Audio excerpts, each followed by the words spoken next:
Hey everyone, I am back today with our favorite Cyndi Dale. Cyndi, tell everyone what we're talking about today. We're going to talk about making food choices and health choices based on your chakras. Once you figure out your major chakra, it's much easier to figure out how to be well. I can't wait. All right, guys, stay tuned and don't forget to hit subscribe on our YouTube channel. Hello, everybody. Welcome to Better Together. When you know better, you get better. That's what we try to do here every single day. It is Monday, August 2nd, 2021. I am coming to you from my Connecticut dining room because Kelsey is not here today. She is on the West Coast with my children. And we're going to be broadcasting from here for a little bit as I'm filming my Christmas movie here in Connecticut. Our quote of the day comes from our guest today. To achieve excellence, we must also consider and work with what is not apparent, with what cannot be seen. We must journey into the complex world of subtle energies. That is from Cyndi Dale. Of course, you know Heal Squad. She is one of our favorites. Today, she's going to be talking about her new book, Chakras, Food, and You. Tap your individual energy system for health, healing, and harmonious weight. For those of you who don't know Cyndi, she is an internationally renowned author, speaker, healer, and intuitive. She calls herself the everyday clairvoyant and is passionate about providing healing tools and information to even the most skeptical of seekers. Cyndi's goal is to help you open your essential energy, the powers and perspectives unique to you. And that's what we're going to learn about today. So Better Together and the Heal Squad are very excited, of course, to have Cyndi Dale back on. We're going to learn all about our chakras. Thank you so much, Cyndi, for being back with us.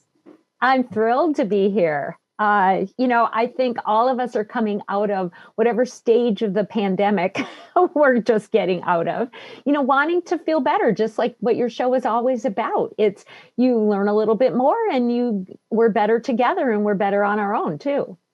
Yeah. So let's just, for the sake of everybody who may not have heard us before, let's talk about what a chakra is and how they affect us.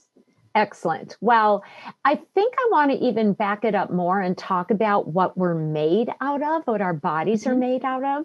Just like objects, our bodies are made out of 99.99999% subtle energy, which is the invisible stuff. So Einstein said it a really long time ago that everything's made out of energy, but very little of it is dense. So when you're eating an apple, when you're, putting on your shirt, you're doing something that's physical, but most of us aren't physical. And so we've got physical organs that help to run our body, but most of us is actually run by the chakras, which are subtle energy organs. So they help you connect with the world outside of yourself and figure out what kind of messages are out there, what messages you're giving to the world, but they really honestly run the physical body too. So they're just subtle energy centers. And we know mostly about them through yoga or by hearing about yoga. But the knowledge about the chakras has been around for at least 5,000 years. So when you say subtle energies, I mean, I feel like we've heard our body is made up of a lot of water and things like that. So 99.999% is subtle energies. What is that exactly?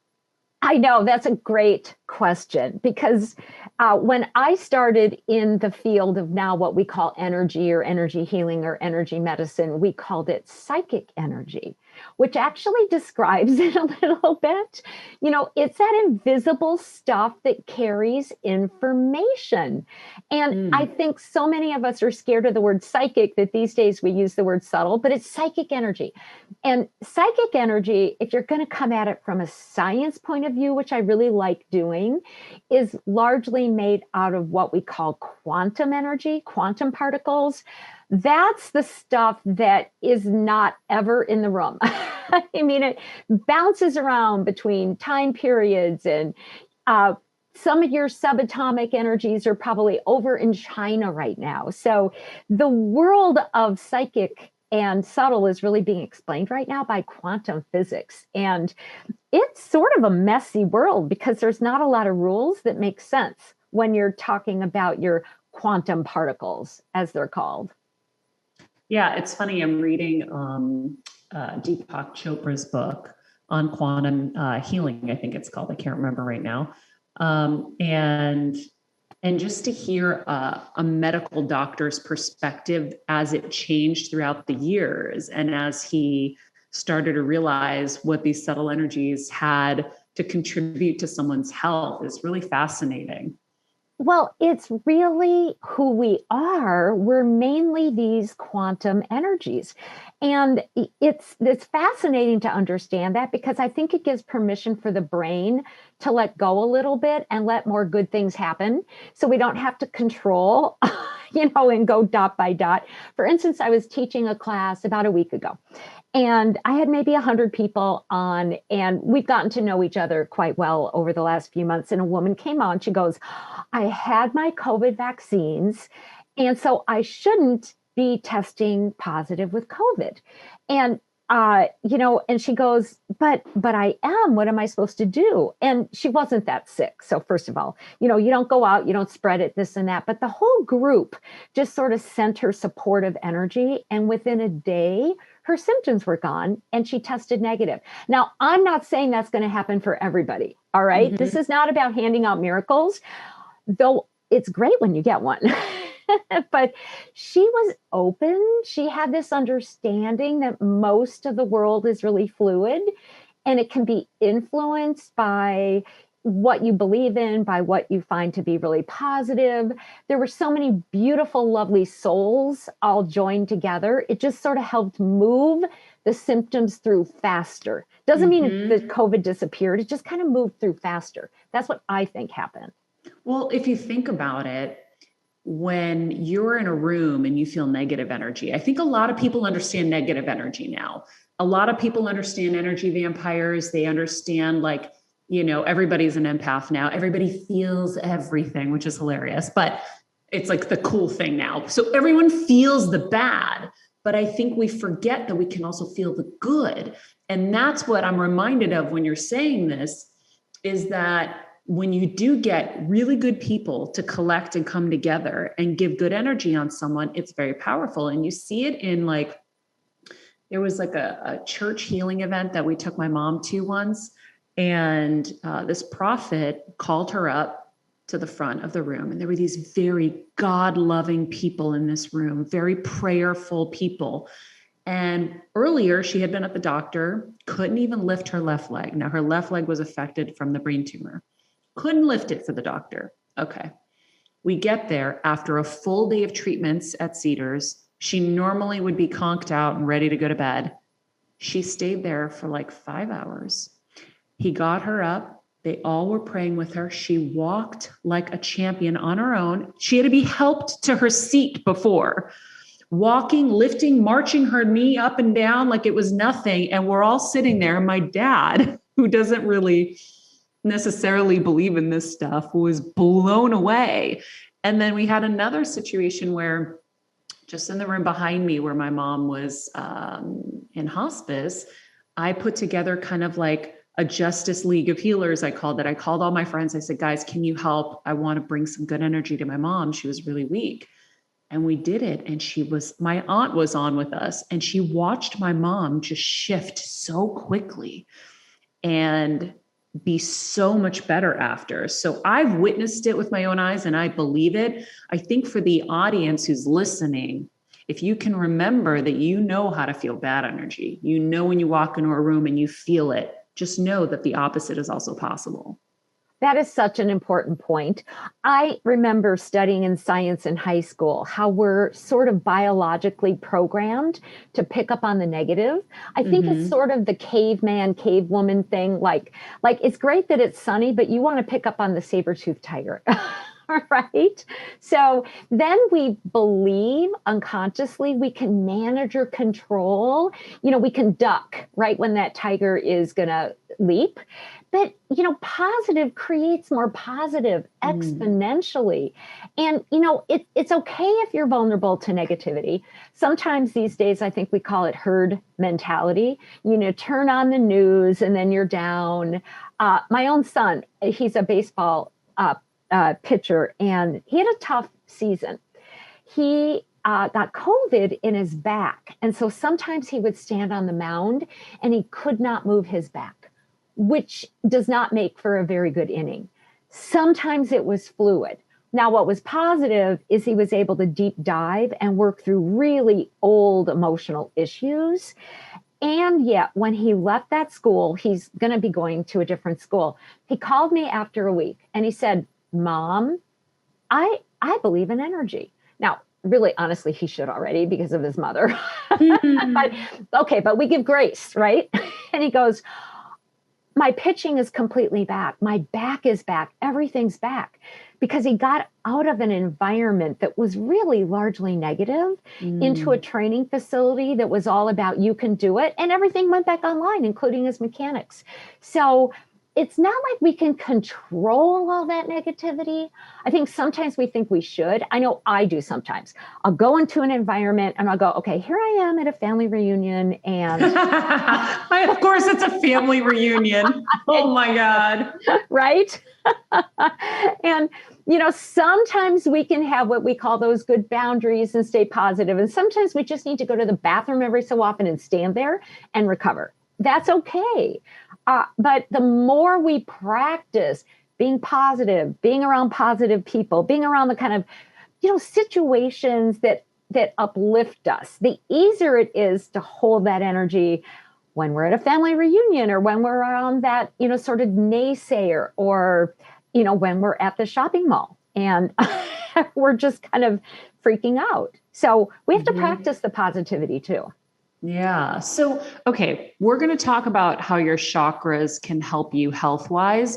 Let's just quickly review the 12 chakras for everybody. Okay. So I'm going to start with number 1, first chakra, red, in the hips.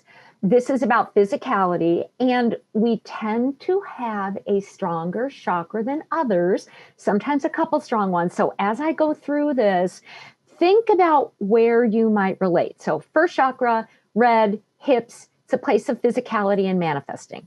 Second chakra, it's in the abdomen, it's orange, it's in charge of feelings and creativity. All right. I'm going to date myself singing that Barry Manilow song, Feelings, Nothing More Than Feelings. That's second chakra. Third chakra, hips. It's not hips. Third chakra. I'm thinking hips today because I've got to go run later. Yeah. Third chakra, solar plexus. It's yellow. It's the place of thinking and thoughts. Fourth chakra, in the heart. It's green. It's all about relationship and healing. Fifth chakra, it's blue. It's up in the throat area. This is the chakra through which we communicate. All right. Sixth chakra, up in the brow. It's violet or purple, and it's the chakra that's about visualization and aesthetics. Seventh chakra, very top of the head. It's white. It's the place of spirituality and inner connection to spirit. Now we're going to go kind of off body, get in your spaceship. Eighth chakra is right above the head. It's black and silver. This is the home of mysticism, of the shamanic self. So it's kind of fun up here. Go up a little more. There's a gold chakra about 1.5 feet over your head. This is where the idealism lies. This is the home of the harmonizers. Beautiful, beautiful gold. So whatever gold represents to you. Now we're going to switch and go under the feet. So nose dive down. 10th chakra, brown, under the ground. This is where your naturalistic tendencies are, very earthy. It's about this planet, cosmos. And then we're going to be focused a little bit more outside of the body again. 11th chakra is kind of around you in the energy field and your hands and your feet. It's rose.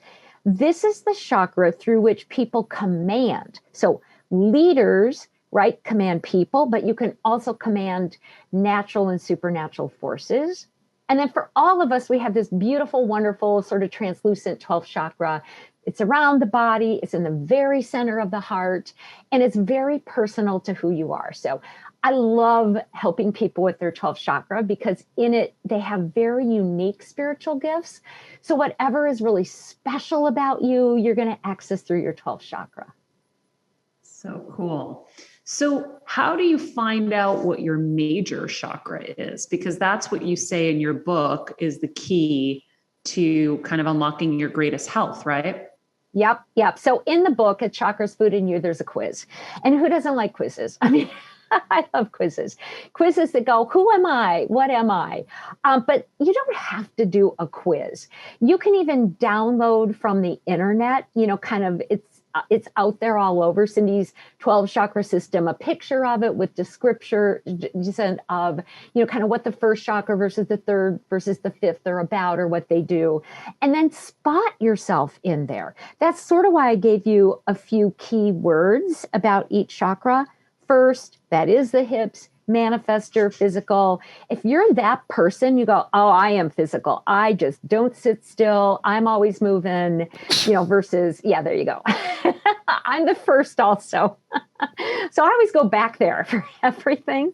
Like if I can't figure out how to solve a problem, I just do something. I just start moving. Sooner or later, something's going to work, right? But maybe you're a thinker. That's third chakra. That's yellow. That's solar plexus. And you've got to have a structure. You got to put everything on a calendar and get a schedule. So if you just know a few of these sort of, kind of key words about each chakra, you will find yourself. And the third way, ask a friend because sometimes other people, kind of see us better than we see ourselves. Well, because we see what we want to be. Yeah. Yes. Sometimes in these quizzes, right, more than what we really are at right now. Years ago, I really wanted to be this heart person because in the healing field, you want to be all about love and joy and helping people. And I was putting my first quiz together. This was probably 20, 25 years ago. And I'm like, oh, isn't this neat? And I showed it to a friend. She goes, well, there you are, first chakra, Ms. Never sitting still, never, thinking you're getting enough done. I thought, oh, yeah, I'm just not going to make the grade as that heart-based person. Doesn't mean you can't be what the other chakras invite you to be. I mean, you and I can be really first chakra. We can be really active and help heal people and put together a schedule, right? And be really visual. It's just that our soul, and I do believe we all have a soul, in order to fulfill its mission, usually needs to use one chakra more than the others to accomplish the mission, right? Like if I was going to be an opera singer, I need that fifth communicator chakra. Maybe it's great that I'm really strong in the second creative chakra, but really I've got to have that communicator chakra going really strong. Yeah, well, that's where I was getting confused too, as you were listing them out. I'm like, well, I'm some of that too. And I'm that, like I'm a communicator. That's my whole, career has been from the fifth chakra. And so I assume we are made up of all of them. It's like a cake, right? We get all the pieces, all the different ingredients that make you up. It's just which one is stronger. It's which one is necessary in order for your soul to bring itself out there. Now, let me just say my suspicion, Maria, is that you also have quite a bit of eighth chakra. All right. What was the eighth again? Eighth is black, it's silver, it's sort of above the head, it's mystical, it's the shaman chakra. And so when people have a lot of that one, they can play all the other chakras as if we're playing a piano, right? And you can touch all the notes. So my sense is you are really strong. Just think about it, in that eighth shamanic kind of bringing all the worlds together kind of way of being. And you express best through your first, because after all, if you didn't, you wouldn't get anything done, either. Yeah, that makes sense. So if that was my dominant chakra, what would be, if knowing that, how would I guide myself health-wise? If it's your eighth or if it's your first? If it's my first, if Okay. your Great. suspicion, which I will 100% give into whatever you think it is, because I do believe it's important to get someone else's take. So if you think that's more of the dominant, which I can't wait to explore more in the book, what would I do health-wise? Right. So I do think you're largely first. I think it sort of helps you with your mission, and it's very fulfilling for you, to be able to help yourself manifest, help other people manifest, help them live their best lives, kind of as people, as human beings, also having a spiritual experience. So what it means in terms of food is you have to stoke your adrenals, because every chakra is connected to an endocrine gland. Now, what's really cool is science is tiptoeing into chakraology, not directly, but scientists are saying that you eat differently if you want to, better the health of the different endocrine glands. So if you're a really endocrine gland, based adrenaline person, adrenaline junkie, maybe even, you have to have a lot of protein. You want to make sure you eat, if you can, you eat a little bit more in the morning and less as the day goes on. You need lots of minerals because you're really physical. You're doing, you're moving, you're exercising, everything's about the body. So you have to stoke the adrenals to keep up with everything you want to be doing. So good protein, little less fruit, because it'd be easy to just crash if you eat fruit. It's actually best to kind of do mainly vegetables and protein, but throw in really healthy carbs in there. Sort of the snack food temptation of the first chakra person, because it's easy to forget to eat because you're just so busy, right? And then you'll just go for whatever's on hand. It's like French fries. Somebody's eating French fries. I can eat their French fries. So you want to, kind of eat as steady as you can during the day, but more in the morning and go to bed a little hungry also. But lots and lots of electrolytes and minerals. That'll kind of keep you stoked as you're going. Now, I wonder how much you meditate. Some first chakra people have a hard time just sitting still. So like I'm very first chakra. I don't sit still and meditate. I put the dogs in the car, 4:30 in the morning. I go to a park where there's hardly anybody there, if ever, and I just walk with the dogs. And that's how I meditate. So typically a first chakra person, when it comes to those kind of relaxing activities, kind of move until they're just done and then they're crashed. Okay, there you are. Right. Well, I used to be, so this is where I'm confused, because pre-brain tumors, I was very much that. Then post-brain tumors, there were a lot of shifts that happened. So I think I can go back to old habits, but also I have forged new space that I really worked hard to continue with those kind of new boundaries. So that's why I'm wondering if you've shifted a little bit and you're a little bit more now into that 8th mystical chakra, which is so good we're talking about this, because people get confused. They'll say, well, for 10 years, I was the thinker. I put on my suit. I went into corporate America. I ran my life by the clock. I did several mini meals every day.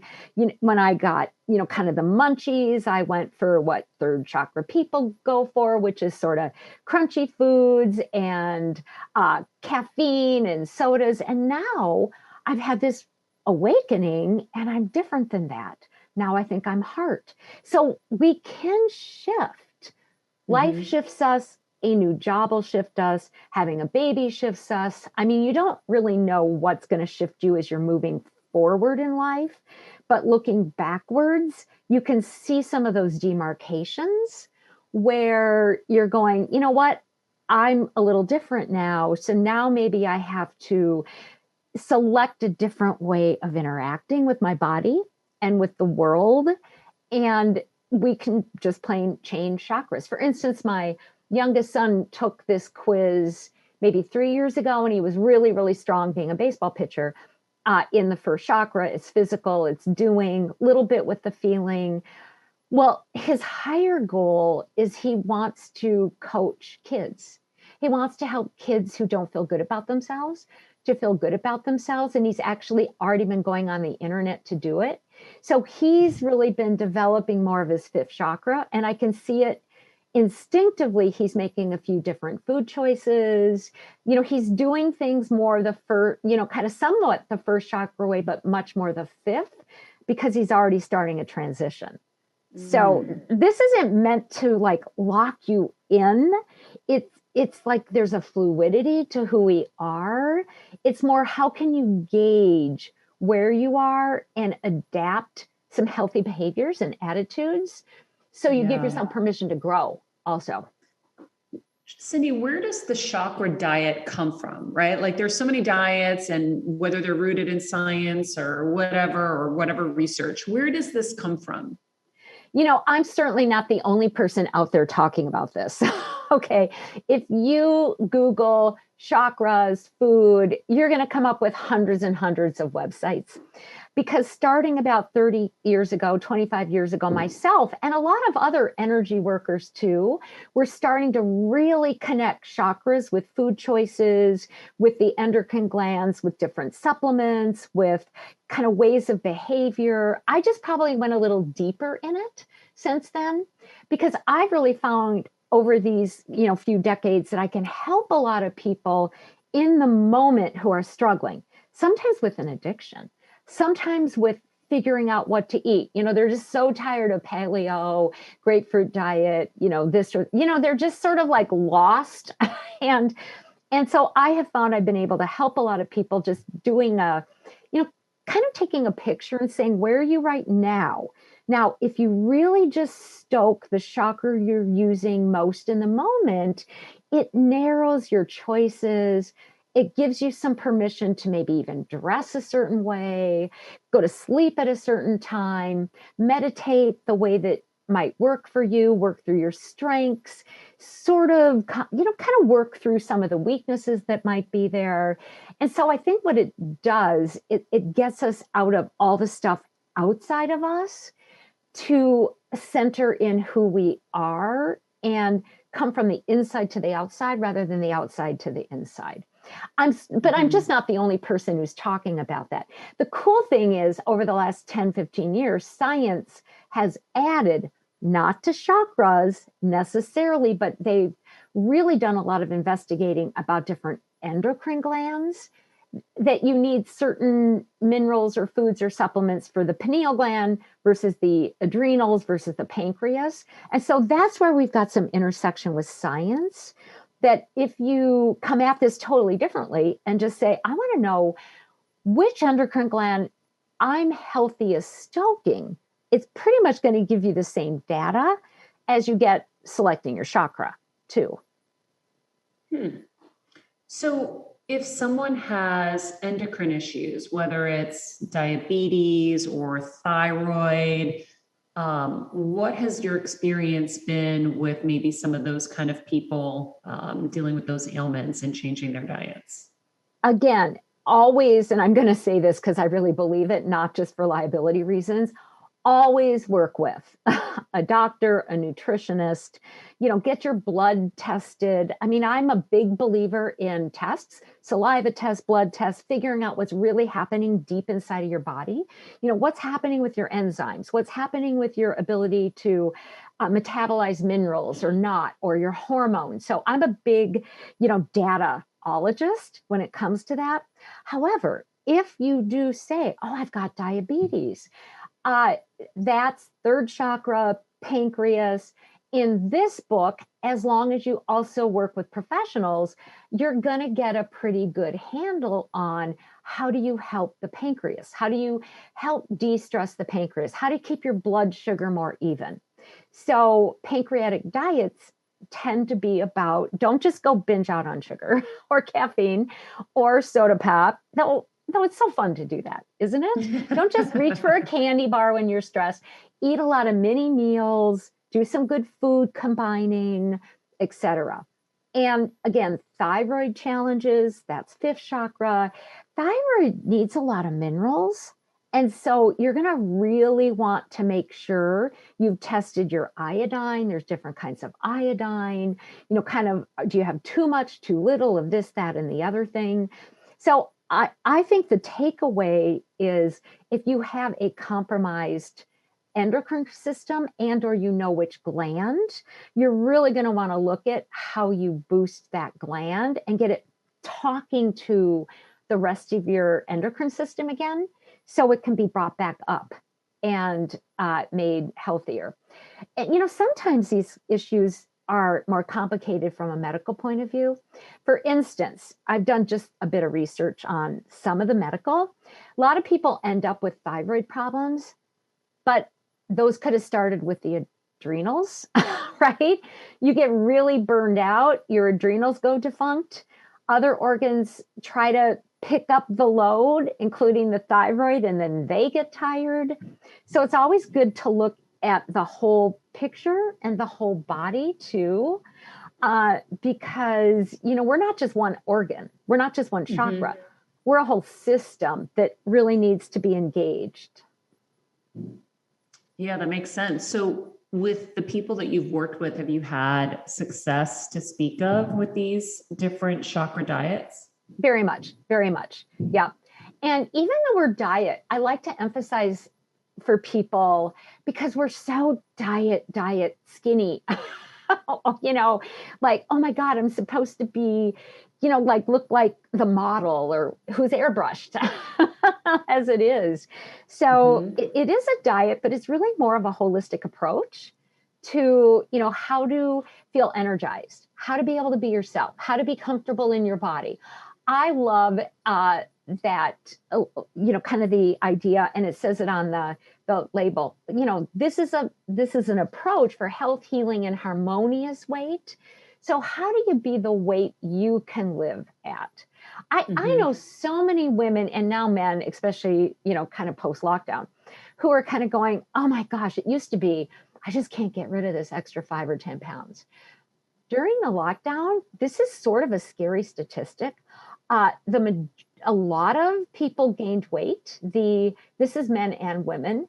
The average was 29 pounds.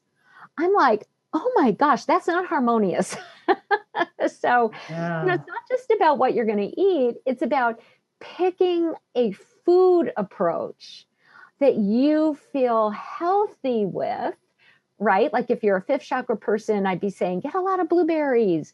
First chakra adrenal person, make sure you get enough protein so you can keep yourself going, whole carbs, this and that and the other thing. And then look at other factors, because we need to be exercising. We need to be calming ourselves down. We need to get enough sleep. I mean, I think I stayed really, really healthy through all the lockdown through now, because I went back to basics. I did do my first chakra thing. That's great. But I made sure I exercised. I made sure I got sleep, like as much sleep as I could. I, kind of did the dogs, and the dogs, loved it that I was there all the time, of course. So I got extra exercise, because every 5 minutes they're like, don't we get another walk? They gained weight, but I was home. I kept feeding them. So, take a whole body approach and a spiritual approach too. I mean, keep affirming who you are, even if you don't like the weight you're at. Don't you hate it when people say that? But it's really true. You have to be comfortable in your own skin. And if your pants are a little tight, get new pants for the meantime. So you're not always like criticizing yourself while you take this more holistic approach. You know what I like? I'd like the title Energetic Nutrition. I think that could be cool.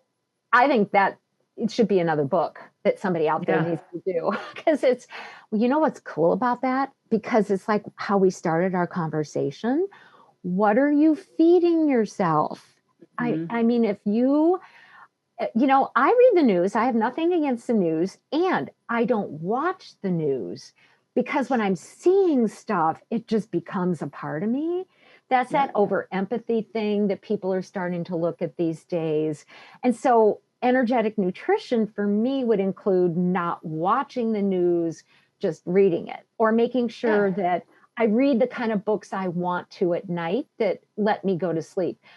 And you get to be who you are. Being spiritual doesn't mean you're a certain guru type of person. I mean, the books I read at night, people think I read all these deep books, and I do when I'm researching. I read guy novels at night. I read, I mean, Jack Reacher, and I read, I read men novels because the world is always saved at the end of the novels. And I want to be part of saving the world. I want to feel, well, it's very first chakra. I want to feel like I'm flexing my muscles. And at the end, when Turkey is not, kind of wiped off the map, or the president, is saved, and she is a really good person. Like, I'm like, there you go. And I sleep better. So spiritual doesn't have to fit in a certain can. I love that. And I think that your nutrition comes from so many different sources, right? It comes from what you feed yourself emotionally, spiritually, physically. I remember Yogi Cameron, who we've had on the show and is going to be on, I think this week or next week. He taught me, he's like, your nutrition can come from the sun, the air, from being in love. He's like, when you're in love, you don't need food, right? You don't eat at first because you're just so happy, and the happiness is your nutrition. So, there's a lot to it. I like energetic nutrition. See, that's beautiful, cool. Because now we're talking about, kind of what you want to connect with, not just what food choices you're making. And I have a co-author on the book. Her name's Dana Childs, and she actually participated in the book because she was finding this in her own client base, that people were like certain chakra types, and they were healthiest when they chose food and other things that way, but it's so much more than your food or how you exercise. It's really, honestly, the nutrition is, like you're saying, it's, do you get in the sun? If you're a sun hungry person, like if I don't run my dogs in the morning, they're depressed, and so am I. And it's dark out when I do this. So I can sometimes in the winter here in Minnesota go days and days in a row, and I don't really see the sun. But for some reason, because I love what I am doing, when I first get up, I don't feel deprived. I don't get seasonal affective disorder. I just don't, I just, kind of not struck by that, because I see the sun come up, and I think my body's like, oh, just drink in the dawn, and then that's enough to kind of carry you for the rest of the day. That's so cool. Everybody's so different. Like for me, I get seasonal affective disorder, and I need the sun. So you'll find me in my yard like this, just like hugging the sun just as long as I can. I'm like, oh, it feels so good. I wrap my arms around it. Well, and then it feeds you, doesn't it? And yeah, it is really interesting, because these days there's a lot of very wild, wonderful studies about full spectrum sunlight and how healing it is. And doctors are even taking the equivalent and putting them in lasers and helping people who have traumatic brain injuries, kind of recover, and doing gene therapy. So one of the things we're speaking to is nature too. Like, we've got to have some connection outside of the concrete jungles that so many of us are in. We've just got to be part of this bigger world than the natural world. Yep. Oh, that feeds me so much. In the book, you mentioned that we often crave foods that we're allergic or sensitive to. And I want to get into that because I recently discovered how many things I was consuming that I was highly allergic to, Cyndi, all these years, and didn't know. But obviously I have a high pain tolerance. I would be asphyxiating and suffering and not able to breathe. And it took COVID for me to realize exactly what, not maybe there'll be more, but I started realizing, like, I was eating oatmeal every day, highly allergic to oats, highly allergic to sulfites in red wine. There were so many of these things that I've been discovering. So what is it about us that craves these things that we're allergic to? Isn't it fascinating? And I learned that maybe 20, 25 years ago because I loved cookies. I mean, who doesn't like cookies, right? But a lot of what I was eating, I had a nutritionist talk to me. I was getting hot flashes and I was miserable and this and that. She goes, well, let's look at your diet. She goes, you're allergic to all those things or sensitive to them. I absolutely guarantee it. And I got off of them and I, within a month, instantly felt better. So, now I can tolerate a little bit of what I would overconsume before because my body's repaired too. I think there's layers for answering that question. So sometimes the foods we crave come out of our childhood. Now, not wine, right? But from a subtle energy point of view, we trigger into food psychologically because they gave us a certain feeling when we were growing up. Like grandma fed me this when I was growing up and it felt good, so I want to eat that now. All right. So I grew up with Norwegian grandparents, and when they showed love, everything was white food, Wonder Bread, white cookies, sugar cookies, lutefisk, which is horrible, but potatoes. And so that's what I was given. So my internal self and my biology associated those foods with warmth, somehow with being taken care of. But anytime we overdo a food in our system, we can't digest it after a while. We just simply can't. The body, the gallbladder, the liver, the stomach, all the digestive, kind of systems can't keep breaking that food down because we're overeating it. And so then the body biologically starts to reject it. And it says, I can't tolerate this. So our immune system starts to attack the food, right? So we develop antibodies against it. So we become allergic to it. So a nutritionist wants to explain to me, anytime we overeat anything, which we might do psychologically, or because of ease or expense or comfort, sooner or later, the body's going to kind of recognize it as a poison because it's just too much. And we'll start to attack it and we develop a sensitivity or an allergy. So that's a little bit of how that happens. It can get even more complicated because sometimes what happens is another layer of subtle energy. So here I am, I'm being given a cookie by my mom, but I'm not being given the love that I want, right? Like I'm not getting hugs. I'm not getting unconditional love. She shut me up with cookies. So this sets up a situation where cookie, flour, sugar, whatever, starts to represent love. So I crave them. Does that make sense? Is that interesting? Whoa. But my inner wisdom says, that's not the real thing. That's not love. My immune system quite intelligently starts to produce antibodies when I eat those cookies and attacks them because my immune system's saying, don't get fooled. That's not love. You want the real thing. But you've got this craving, almost addiction set up for one part of you, and another part of you saying, that's not the real thing. You got to find the real thing. Isn't that kind of an interesting dilemma that we get trapped in? So often what we have to do is get off of what we're craving or what we've consistently craved, go through that detox and let the emotions come up, kind of about what we were thinking we were getting out of those foods.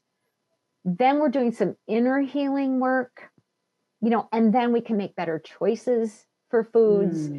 And sometimes we can go back to, little bits of that food as time goes on, because we're not on an inner level fooling ourselves to thinking that sugar cookie is love. It's like, no, it's just a sugar cookie. Have a bite and be done. Yeah. So I love studying the subtle energies of foods because I think personally, probably 70 to 80% of a food is really about the subtle energies. I mean, for instance, do we crave certain foods even because we're craving them or because our ancestors did?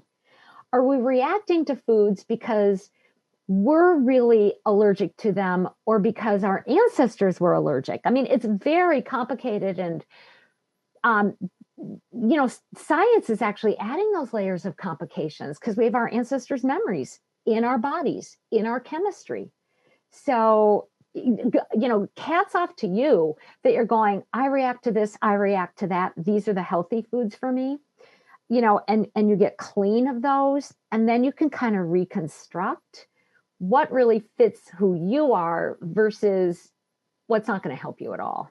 Yeah. Well, as you're saying that, all I keep thinking to myself is our emotions and our emotional traumas are really just driving the car every day. So it just reminds me of why it's so important that we do what we do here on the show every day, because we're trying to reprogram, unprogram, heal, do all these things that are really fixing the emotional layers, because we're making poor choices, whether it's with food, or I kept thinking of hoarders, right? Their objects are love. People who are addicted to shopping or sex or whatever the unhealthy kind of thing is, it's all rooted in a trauma or in some emotional deficit. And so we have to keep working at those so that we can have healthier relationships with everything, whether it's human or food or stuff. Maria, that is so important, because that's what it really is all about. It's not really about diet. It's not really about what's my best this or that. It's what's prompting me in my behaviors, what's prompting me to have that, beer after work every night. For some people, it might just be, I like beer. Who cares? For some people, it might be, it's sort of like that's the only way they relax, which isn't really the healthiest way to approach your life. For some people, it might be, that's when I was closest to my dad, is when we sat around drinking beer until he died. And it's like, well, maybe you want to not drink the beer and just feel your feelings about your dad, and what you're missing about him, and how you can fill those, that hole in, or how to better appreciate what you had or didn't have or whatever. So everything honestly comes down to emotions, and it comes down to what we associate the emotions with too. Yeah. When you were talking about the foods and having them out of balance, let's say, I was wondering, for anyone who's listening who's probably like, well, I eat a lot of salads. I mean, I'm a saladaholic. I always have been my whole life. I've been a rabbit. I love them. So I guess, how would you determine, because I think I'm fine with salads. I would think at this point I would know, at least having the awareness on the other things, that salads are affecting me. Why do some things affect and some things don't? Well, again, I think there's probably an emotional connection to some foods for many of us, that when we eat a certain food, it sometimes can give us a false high, followed by a downward spiral, right? Or immediately make us melancholy or emotional or not feel good. So you want to pay attention to what happens after you eat something, like while you're eating something, right after, and then maybe a few minutes later, to see how your energy is. Mm-hmm. So when you're eating it, you want to feel at least neutral, if not happy, right? A few minutes later, you still want to feel that way. And say up to an hour later, you still want to feel that way. So if you're munching away like Bugs Bunny and you're in a good place, and you don't get those mood swings or downward, hypoglycemic kind of a feeling, you're absolutely fine with the food. I think sometimes we can overanalyze too, right? I mean, I happen to drink, my caffeine of choice is iced tea. I know it's very strange. And I have worked with nutritionists who tell me, you're not supposed to have cold beverages. That's bad for everybody. And, caffeine, you really shouldn't do any caffeine. And worse, I do black tea, not green tea. And I'm like, you know what? I get up in the morning, 4:30, I drink an iced tea, and I'm happy, and I'm productive all day long. And I don't crave it. Like suddenly at noon, I have to have another one.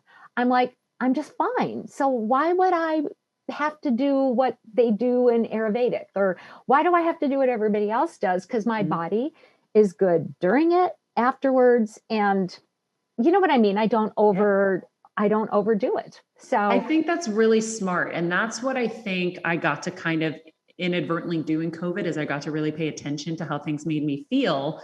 And then as I was discovering, I kept going down that path. So now I'm focusing on, oh, what's bloating me? Oh my God, when I have lentil salad, which I thought lentil salad's so healthy, I would make lentil salads, keep it in the fridge. I would bloat out like I was 9 months pregnant. So I urge everyone who's listening, it really is like paying attention, like Cyndi's saying, how you feel during, after, and then the late after, and then even the next morning. Because the next morning, when you wake up and your stomach feels good and flat and not bloated, that's also really important. Exactly. Your body will tell you. You know, for instance, I would love to be able to eat ice cream. I would love it.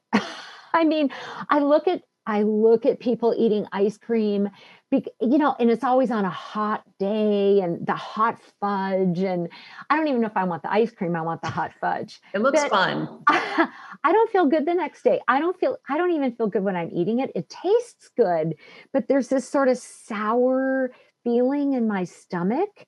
And so I'm able to, you know, before I go for it, so I don't even go for it now. I just go, do I want that down feeling? So the more often, kind of we associate a food with how it really makes us feel versus how we think it's going to make us feel, the easier our choices. Yes. Yes, that's exactly it. You have to really think, well, if I drink that, I'm going to feel like shit later. Is it worth it? I make those choices like that every day now. I'm always thinking like that, and I'm getting healthier because of it. So yeah, I think I want to let Kevin and Kelsey jump in because I'm sure they're screaming with questions. I saw Kevin in the chat already said he loves his trinkets. So he's an emotional buyer. So I will let everyone jump in. Guys, do you want to ask Cyndi anything?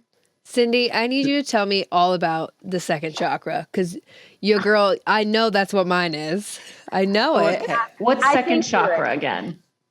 That's the solar plexus is the third. No, it's second the abdomen. It's the abdomen. And I'm like, oh, and it's a lot of feeling, right, Cyndi? It's Yep. Second chakra in the abdomen, ovaries, testes are the glands, it's intestine, it's the womb, you know, it's all those kind of abdominal body parts, a lot of small intestine, some large intestine. It's all about feelings. So I think that is your strongest center. You know, Kelsey, you're creative, you know, you love, you know, kind of you do emotions, but frankly, one of the challenges with second chakra people is they tend to be feeling empaths. So they bring in other people's feelings. And, you know, feelings are biochemical. They stir neurotransmitters in the gut. And so if you're having your own feelings and bringing in other people's feelings, your gut is going to be constantly inflamed, in pain. Ooh. Okay, everybody's going, oh. Yep, that's why I knew it. When I was reading about it, I was like, yeah. Yep, that's it. You know, and typically second chakra people love muffins, pie, you know, but I think, well, who doesn't like that stuff? I'm not second chakra at all. My family, when I was growing up, accused me of not having any feelings because I was like cut and dry. I was like breaking up with this boy, goodbye. And they're like, you just don't care. I now am sort of glad I'm that way. Right? Hilarious. Because that second chakra is really all about emoting, you know, creating, you know, kind of knowing what's happening in the world through feelings. But I would say the biggest key is just make a decision inside. You're just going to do your feelings and you're not going to do anybody else's feelings. Often that can clear up half of a gut issue right there. And it's just making the conscious choice, like just saying, okay, this is what. Make the conscious choice, you know, and then notice when you flub up. Because it's easy to notice when you flub up if you're aware. Like you'll be sitting next to somebody and they started the conversation angry. You're not. You leave the conversation. You're angry. They're fine. Darn it, you took it on. So don't judge yourself. Don't be tough on yourself. You know, just start to notice that because it's going to be easier then in a situation to go, not going there. I'm so sorry they're sad. I care about them, but I'm not going to cry the rest of the day and, eat that entire chocolate cake because they're sad, or have my digestive screw up, or whatever it might be. So look at the feelings. Second chakra people, try to be happy when you eat. Even if you eat something you're supposed to so-called not, be happy when you eat it. I know that sounds funny. No, but that's so funny you say that. I had a friend say this to me the other day, and I was like making fun of her kind of, but it was like, wow, okay. She was like, if I ever eat fast food, I literally tell my body, this is good for me. This is good for me. And I was like, you are insane, but it kind of makes sense. And there's scientific studies that say that will work. Real studies, like psychological studies. I believe that, because the brain, you tell it what to do and what to think. So that the body creates the chemistry inside to go with it. It's a computer. I wonder with Kelsey, and I know you have to wrap soon, so we'll be quick, but I know with Kelsey for a very long time, and Kelsey, you can confirm or deny, she had to feel for everyone in her family. And so I think that she was taking on everyone's kind of issues or things. And that was a lot, right, Kelsey? Yeah. I mean, I think I have, and I still do. I think it's just like, I'm such an inherent people pleaser, and like, I am an empath. And I know, Cyndi, what you're saying. It's like, oh, am I eating this because I feel this way? Or am I eating this because like this person next to me is bummed out? Like I am. Yes. 100% that is me. That. Like, okay. I'm a first chakra person. That's really physical. That's manifester. That's adrenaline, etc. When I was growing up, I took on everybody's physical illnesses.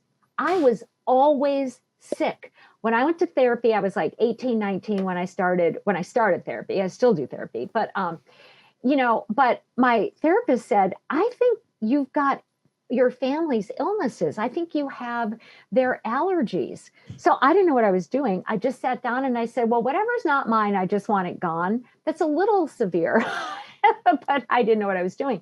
I did it, and every allergy in my body disappeared except for 2. That's it. 13, 14 of them left. Holy cow. So think about that from the point of view of feelings, which is second chakra. Third chakra, it's about other people's thoughts or negativity. So each of these chakras is like a door through which we take in a certain type of subtle energy. So Kelsey, you just want to do your feelings. That's enough. If you just do your sadness when you're sad, you might be sad for 5 minutes, 10, maybe an hour or 2, but it's going to be done then. And it won't disturb your digestive system because it's just your emotion. You can't process energy that's not your own. You can't. So it builds up in the system, kind of creates immune disorders, all kinds of stuff. Isn't that funny, Kelsey? Do you remember what I told you to do last summer?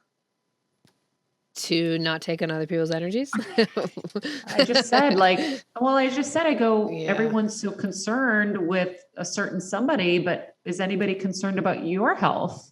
And I said, so everyone's rallying around this one person, which is great. I get it. But there should also be a rally around you because you have something that has not been figured out yet. I said, so maybe you need to remove yourself from their issues to focus on yours. Definitely. Yeah. And then what did we do? Mm-hmm. We did that, and we started to fix a few things. And now I've gotten to a place where we at least know what we're dealing with. It's good to have that, and then find a trick that'll work. I mean, I know this is really silly, but my youngest son, when he was little, would take on everybody's feelings also, very second chakra in addition to first. And so I had him wear, I know it sounds goofy, but I had him wear orange underwear. And I'm not saying you have to wear orange underwear, but I'm doing it. I'm ready. Okay. But I had him wear orange underwear, and we would just like magically potentize it. So when he was wearing them, it's like everybody else's feelings stay outside of you. They don't come in.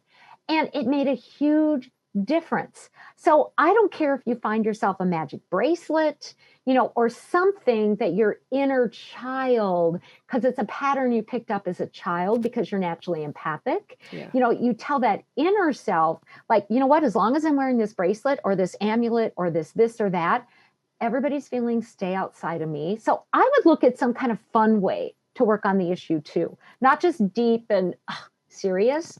Look for something that's going to work with the inner self who got kind of tricked into that pattern when young. I love that. Kev, isn't it so funny when you hear her talk about taking on everybody's ailments? I recently realized that I have everything my parents have. Yeah. Everything. The tumor. Everything. My dad's Diabetes is coming.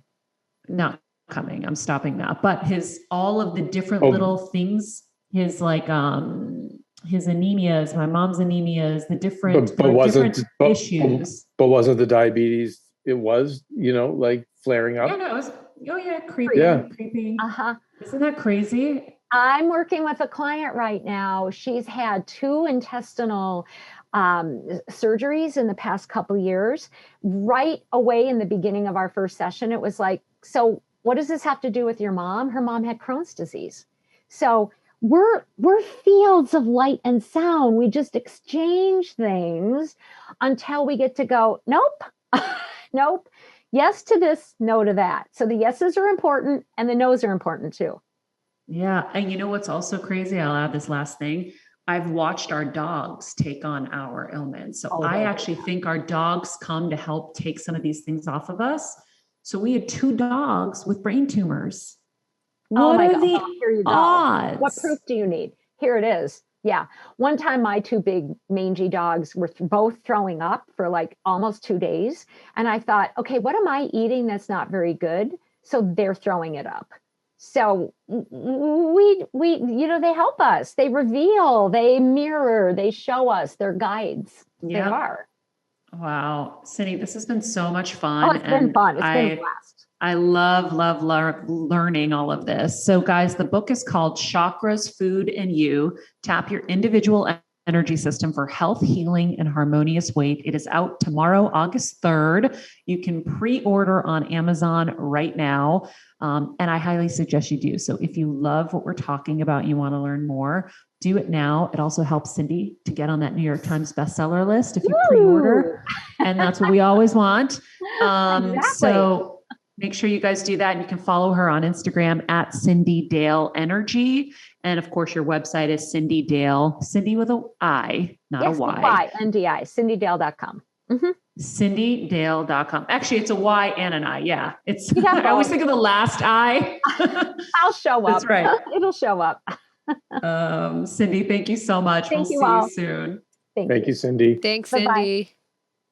All right, guys. Cyndi Dale, what are our thoughts? I love her. I loved her the first time we had her on when we did our heal event with her. She puts things into just like a simple, easily digestible way. It's like energy healing's a lot. I know that a lot of people are kind of like, whoa, but when she talks about it, it's just easy. And you guys have great chemistry. I thought that was a lot of fun. Thanks. Well, I love the idea of really just kind of hammering home how energy is just so there and so influential, and that we can actually eat to optimize our different chakras. I think that's really cool. Kev. I think there's like 2 different things going on here. One is the food part of it, and then the other is the energy part. And I know she's done the energy part before, but I feel like we can't hear it enough because you said something on it, Maria. You were saying to her how we all know about, the effects of, say, being around negative people, or, we know that, but I forget what else you said. Like, we forget that it can work in reverse. Yeah. And I know when I did quantum physics, you remember, Maria, I had things hooked up to my hands and there's a machine, and through quantum physics, they were able to tell that I had, like I was under, quote, psychic attack, they said, and there were negative forces in my life. And we went through kinesiology to come up with the party that was doing it. And it was fascinated me how this is actually a science. It's not just woo-woo stuff. And I think I'd love to have her back on to explore that, because I feel like so many of us are hurting because of that. And then obviously the food, but we have to open up our minds to the other 99% we're not using, right? And the other things that are out there and available to us. That's why when you start understanding chakras, which I'm still in the beginner stage, I still have to be reminded where they all are. And I want to deep dive into that eighth chakra that she was mentioning to learn more. But when you realize there's so much around us, and even when she was talking about the generational traumas that we're carrying or the generational allergies that we're carrying, that's all actually real stuff. It's embedded in our DNA and all of that. So I feel like we have to kind of open up to what is out there, what's possible in the positive ways too, like I said. So we know that there's energy vampires and people that suck the blood out of us. And then, so if that's possible, then the flip is possible too, that if you have people around you that are really praying and thinking good thoughts for you and good feelings and sending it your way, they can help you and you can have positive effects. Now, what the extent of that positive effect is, we don't know. We don't know that someone is going to be healed. How many times is there a great healer that can heal some and then maybe not the other? But that's also an internal thing with each individual, right? How open are they going to be? How receiving are they? There's so many elements to it, but there's a lot of possibilities out there. And I think also talking about the fact that you really need to pay attention. And that's where being present is so important, and why I end the show with be present. It's so important for us to be present in moments. And I spent a lifetime not being present. So now I see how important it is after everything I went through and my mom, but being present even with your food, right? I was suffering with massive rashes, head to toe, sleeping in ice packs, on steroid, prednisones and whatever. And don't mind my dad, he's just on the Bobcat over there. And no doctor could tell me very much of anything other than they wanted to put me on Accutane at the time. And you were like, no way. So it is what we're eating, but it's not just the food. It's what we're consuming energetically, the people that we're around. Think about, Cyndi was mentioning going to her family reunion and having to prepare herself emotionally for it, right? We always joke at the holidays. All right, guys, here's the survival kit to getting through the holidays with your family, because we know our families can be great. Some of them are not so great. Some of them want to continue to remember you as that little version of you, or as that certain type of you, that season you were in where maybe you weren't so great, or you were great and now you're not. And whatever it is, they all have these expectations of you that are very hard to enjoy your time around. So, and they're not evolving, Maria. People who listen to the show, it's better together. They're trying to get better every day. You're trying to get better. I am, Kelsey is. And then you're dealing with sometimes family, your friends you choose, and hopefully you choose friends that are also growing, but your family, you can't choose them. And a lot of them are not growing. They're not evolving. So when you go back to them, it's like, oh boy, the brakes. Yeah. Well, it's like, I always talk about the apartment building. So if I'm on floor, 8 and you're on floor 4, how are we going to connect? Right. Because I'm ascending, I'm growing, I'm getting better. And some people just don't even know that's possible, right? Some people are just at their level. They're happy. This is what they do. This is their surroundings. They don't have people around them that are challenging them to be better. And when you're being challenged, it's going to suck. Kelsey, I had that talk with you. When you are being pushed to be greater, and that's the kind of people you want to have in surrounding you, right? I want people who are going to have higher expectations of me than me, so that I can keep pushing to grow and to get better and to achieve higher and higher. It's going to come with some pain, but growing it's good pain. Yep. Yeah. But you're feeding yourself, not just the food, you're feeding yourself, your surroundings, your energy, what you're consuming on TV, what you're consuming in written, what you're consuming in conversation. So you have to think of all of those things and know that it's affecting you positively or negatively. And then you make your choices based on that. If you remember Jeff Graham, they had their thing, him and his wife, what was it? That they would choose who they were going to spend time with. based on this little test. Oh, I vaguely remember what you're talking about. We'll have to ask him. It was during, it was during the holidays. Yeah. It's like basically like, do they make us feel good? Okay, great. We're going to go spend time with them. Yeah. Do I feel bad usually after I leave them? Okay, then I'm not going to spend time with them or whatever. They had their certain prerequisites, but you got to keep all of that in mind.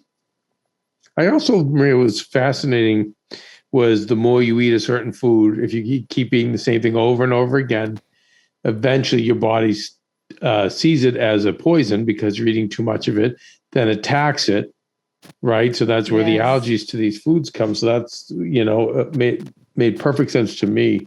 That was interesting. I had a doctor tell me that I made myself allergic to almonds which made perfect sense because I swapped. Well, I swapped when I stopped doing dairy. I swapped all my dairy products for everything almond milk. Like even if I was going to do a cheese, it was an almond based, almond flour, everything. And I was like, I feel like crap. They're like, I think you've made yourself almond intolerant. And I was like, oh.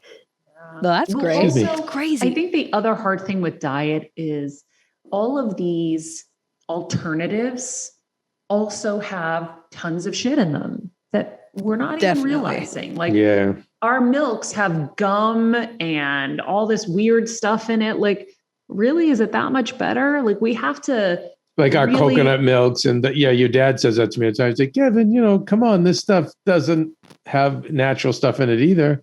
Yeah. So we have to really look at like how crazy we're going at these stores, buying all these alternative things.